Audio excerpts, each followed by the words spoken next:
is Grace Barnes, and today I'll be teaching about manual restraints. My horse today is Scout, and my handler is Missy Belkey. Manual restraints serve as a distraction while the human tries to get things done on the horse. The types that we use at William Woods are the chain shank, the lip chain, lip twine, twitch, shoulder roll, and leg lift.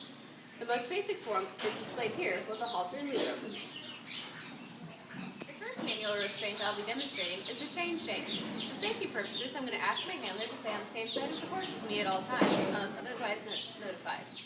We use the chain shank to help control a hot horse or to have more leverage with a stronger horse. To apply the chain, first of all, I'm going to talk about some safety considerations. 1. Never ever let the chain slide down on the horse's nose, as this could incur cartilage damage. Also, make sure that the fastener is clipped towards the outside, otherwise it could poke the horse in the eye. Also, while you are leading the horse and you have a chain shank, make sure it is not pulling the halter into the horse's eye. To apply a chain shank, you start by running it outside in, through the capstan ring, gently applying the chain up, and then my handler's going to switch with you, down, from the inside out, making sure that you have enough room, and applying it to the cheek piece with the fastener towards the outside. I will then carefully remove the slack and move to the other side of the horse,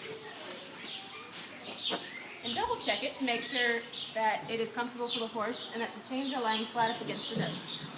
To use it, I will apply a gentle downwards pressure, and he should drop his head. Now to remove it, we do this process in reverse. So we'll go back to the other side of the horse, undo the clasp, gently feed it back through, move back to the other side, and gently feed it out. And that is how we use a chain shank. The second method of manual restraint is the chain over the gums. It is more severe than the chain shank, but less severe than the lip twine, because the thinner your material, the more severe it will be. It is similar in application to the chain over the nose, though, because it does run through this ring, down, and we're going to keep lots of slack, and we're going to move over to the other side. And depending on the length of your chain, you could clip it here, or you could run it up and clip it here with the clasp facing the outside, as we did with the chain shank. But this chain is not long enough to do that, so I will clasp it here. And now we will move back to the other side. Now comes the tricky part.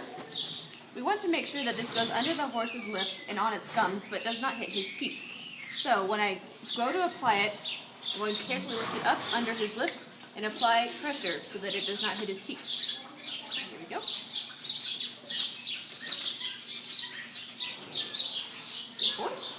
And as you can see, it is on his gums and under his lip and is not slipping down to hit his teeth. And now to remove it, I'm going to gently pull it away from his lip and down to create slack.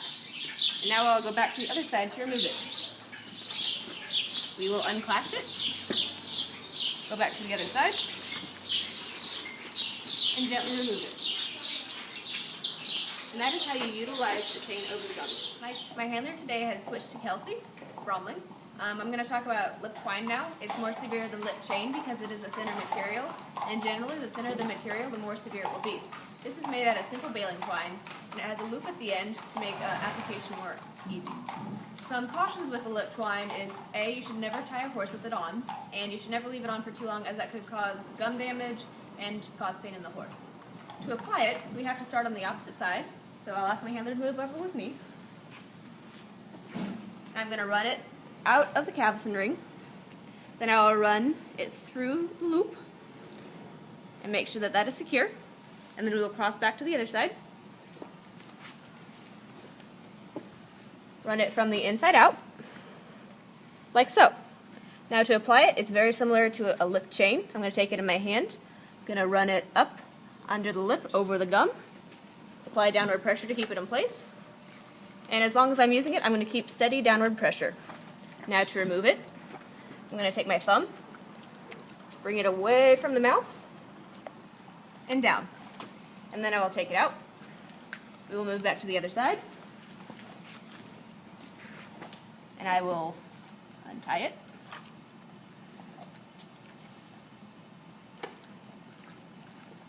And that is how we use the lip twine. Another type of manual restraint is the twitch. Here I have two types. This is the humane twitch, which we don't use at William Woods, and this is the rope twitch with a wooden handle, which is commonly used.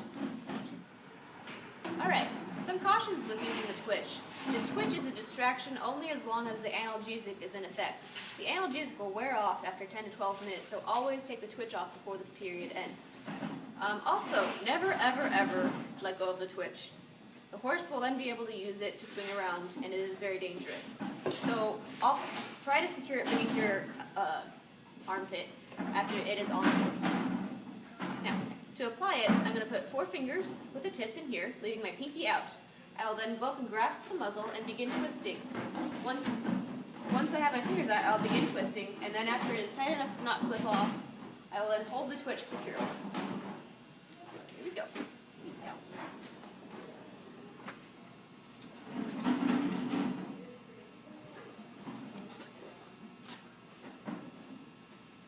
Like so. Now I will be sure to keep the twitch beneath my elbow for as long as the distraction is necessary. When I'm ready to take it off, I will then untwist it, like so. And that is how we use the twitch. The next method of restraint I'll be demonstrating is called a shoulder roll. It is used basically with the human hand and can only be done for short periods of time because the hand often cramps up or wears out. So this is only done for last minute things that you just need a little bit of distraction for. Now I'm going to demonstrate this. I'm going to ask my handler to face the horse for safety. And also for safety, we want to make sure that there's like a wall on the other side and no humans in between us, because as I roll the horse's shoulder into the skin at the base of the neck inwards, the horse is going to move away from pressure. The shoulder roll is not actually done on the shoulder because there's not a lot of skin there. It's done at the base of the neck, at the start of the shoulder here. So I'm going to grab some skin and roll inwards, and the horse will move away from pressure like so. And that is how we do a shoulder roll. The next manual restraint I'll be demonstrating is the leg lift. We use the leg lift to keep all of the horse's weight onto one side so that you can inspect the leg that the weight is on, such as when you're clipping or dressing a wound.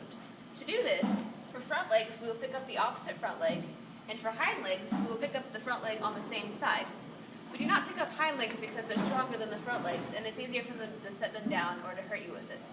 So to demonstrate this, I will go down. That's going to pick up his leg for me. I will cup the fetlock and bring the hoof up towards the elbow. I will make sure that my feet are out of the way during the whole procedure. And then when I'm ready to stop the leg lift, I will gently place the leg back down onto the ground. This method helps make sure that the weight is on the lateral pair and not the diagonal pair, because horses are much more able to stand on diagonal pairs when you have a leg up in the air. Today I've gone over several types of manual restraints such as the chain shank, the lip chain, the lip twine, the twitch, the shoulder roll, and the leg lift. In addition to these, we have chemical and verbal restraints. With chemical, we can use chemicals such as acepromazine, rompun, or ditomidine while we are doing veterinary procedures or clipping a horse. With verbal restraints, we can use the tone of our voice to communicate with a horse to distract it. For instance, if I use a softer tone such as easy or good boy, it can soothe the horse. But if I use a harsher tone such as hey or quit, it can get his attention back to me. One type of restraint that we don't use here but is commonly practiced in the outside world is the ear twitch, which involves grabbing the horse's ear. We do not use it here because it can cause nerve damage, cartilage damage, and make the horse ear shy. In conclusion, you always want to use the mildest distraction method possible. Now, these restraints are only distractions and cannot be used to coerce a horse into doing anything that they do not want to do. Whatever manual restraint you use, be confident and safe in your decision.